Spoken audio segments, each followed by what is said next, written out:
ժամանակակից աշխարհի ամենամեծ սուտը, որը հնարել են հանճարեղ մարքետոլոգները,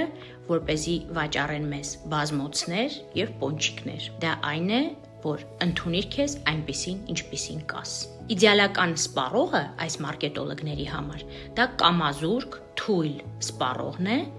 ով հպարտանում է իր ձեռքբերովի տարբեր արատներով։ Օրինակ, body positive trend-ը շատ հարմար ծածկույթ դեգրադացիայի համար։ Այնինչ բնությունը չի ճանաչում կանգառ,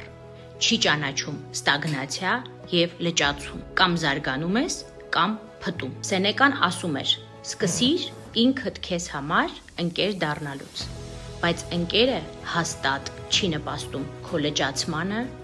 այլ նպաստում է քո անընդհատ զարգացմանը։ Այնպես որ անգամ եթե ինքդ քեզ համար ուզում ես ընկեր լինել, պիտի անընդհատ նպաստես քո զարգացմանը, ֆիզիկական, հոգեկան եւ այլ։ Ընկերը միշտ օգնում է քեզ դառնալ ավելի լավը,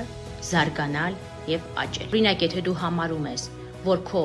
ավելորդ, էքստրա ավելորդ քաշը, որը որ շատ վատ է ազդում քո առողջության վրա, անգործությունը, տգիտությունը, այս լուսավոր դարում կարող են որևէ կերպ մեկնաբանվել պոզիտիվով, ընտրողը դու ես, բայց դա այդպես չի։ Դա դեմ է բնության հիմնարար օրենքներին։ Ծայրահեղությունների մեջ ընկնել անշուշտ պետք չի, բայց գիտության կողմից բազմիցս ապացուցվել է, որ ինքնազարգացումը,